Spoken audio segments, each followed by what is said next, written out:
রাধে রাধে বন্ধুরা, এই ব্লগটা কিন্তু বিয়ের বাড়ির ব্লগ। বুঝতেই পারছো আমার মেয়েকে সাজুগুজু করাচ্ছি। এটা রাত্রে একটা শাড়ি পরে দেখো ছেড়ে ফেলা হয়ে গেছে, মানে কিছুতেই আমি কি পরবো ভাবতেই পাচ্ছি না। আর মেয়েরা কোথাও যাব মানে এটা হচ্ছে না ওটা হচ্ছে না, সেটা করতে করতেই সময় চলে যায়।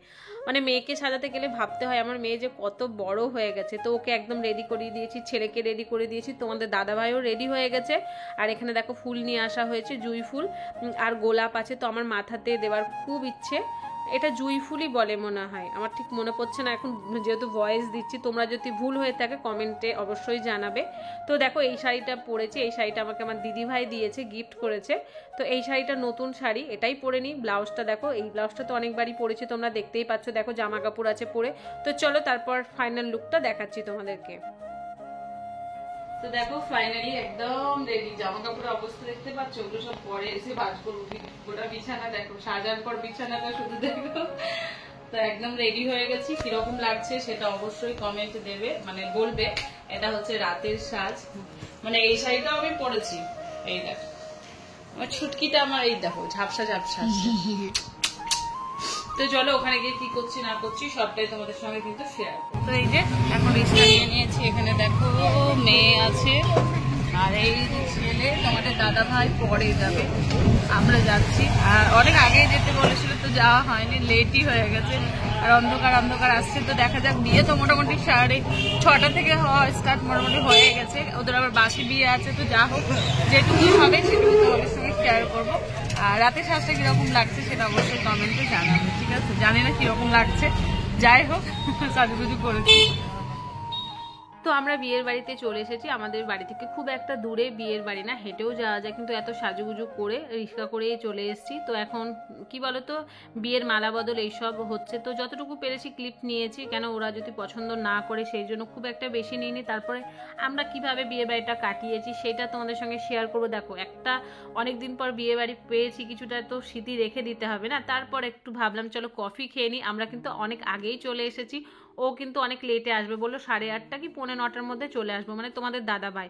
তো সবাই এসছে, সবারই সঙ্গে বেশ ভালো পরিচিত হয়ে গেছে, এখন কথাবার্তা বলছি, আনন্দ করছি, এটাই তো সব থেকে মানে বড় জিনিস। তো অনেক কিছু জিনিস ছিল, পকোড়া ছিল অনেক ধরনের, তো সেগুলোর নাম আমার মনে পড়ছে না। এখানে দেখো গরম গরম কফি নিয়ে নিয়েছি, মা আর মেয়ে মিলে খাচ্ছি।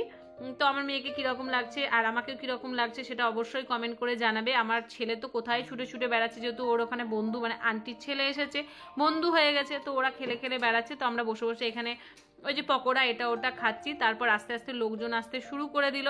তারপর আমি ভাবলাম চলো একটু ভিডিও করে দেখাই তোমাদেরকে, যে দেখো এই যে আমাদের সব ফ্রেন্ডরা এখানে।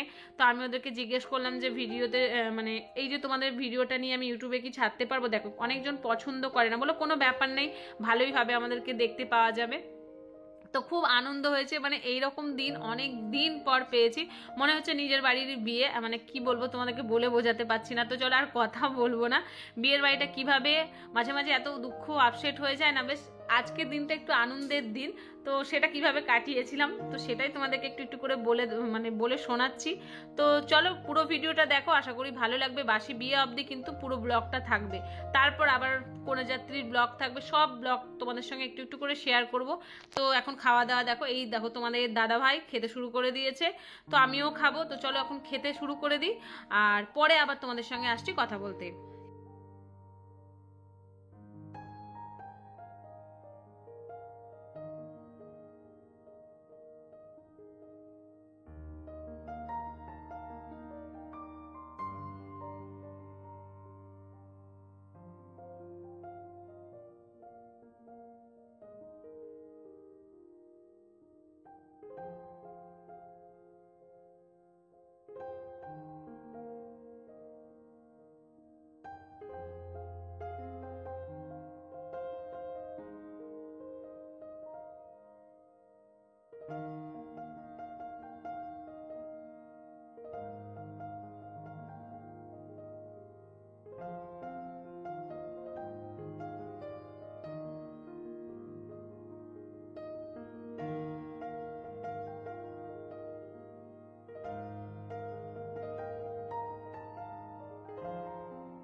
তো রাত্রির দিকে খাওয়া দাওয়ার পর আর তোমাদের সঙ্গে কোনো কথা বলিনি। এটা সকাল সকাল ঘুম থেকে উঠে গেছি, এটা 8:30 কি 8:45 বাজে, কেন বাসি বিয়ে হবে 10:30 থেকে। তো ভাবলাম কি পরে যাব, এই রেড কালারের ঢাকাইটা পরে নিচ্ছি।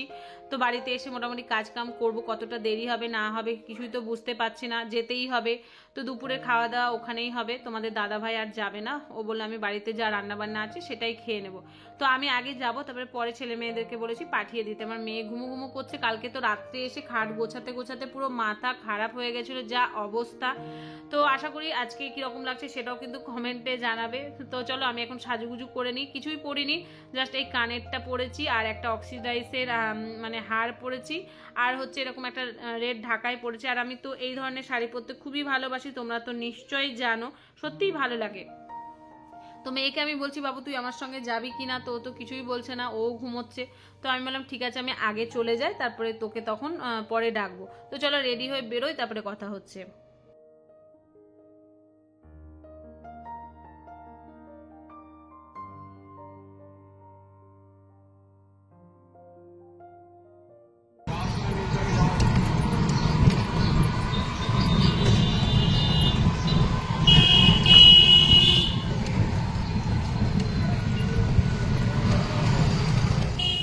তো ওরা আসবে না, আমি একাই আসছি, ওদেরকে পরে ডাকবো। আমাকে কিরকম লাগছে সেটা অবশ্যই জানাবে, মুখটা কিরকম শুকনো শুকনো লাগছে না, শরীরটা ওই যে ভালো নেই। এই ব্লগটা তো অনেকদিন আগে, সেই জ্বর একটা ভাব আছেই।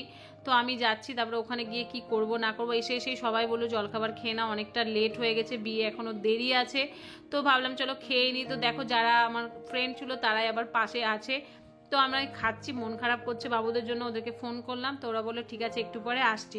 তো দেখো সবাই রেডি ফেডি হয়ে গেছে, ওদের বাসি বিয়ে আছে, তো এখন বিয়ের যা মানে যেরকম হয় সেটাই এখন হবে। তো খুব একটা বেশি ক্লিপ আমি নিইনি, তার কারণ ওরা যদি পছন্দ না করে আগেই তোমাদেরকে বলছি। তো চলো ভিডিওটা দেখো, তারপরে আবার কথা বলছি।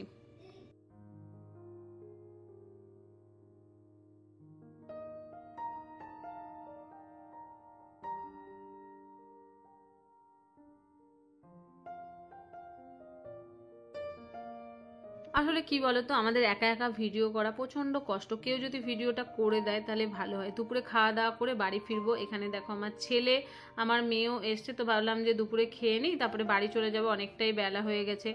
কেউ যদি ভিডিওগুলো সত্যি করে দেয় না, এতটা কষ্ট হয় না। তারপরে বাড়ি এলাম, বাড়িতে এসে স্নান তো করে মানে গা হাত পা ধুয়ে গেছিলাম, বাড়িতে এসে আবার মাথা টাথা ধুয়ে স্নান করে একটু রেস্ট নিয়ে তারপরে দেখো পুজো করতে চলে এসেছি।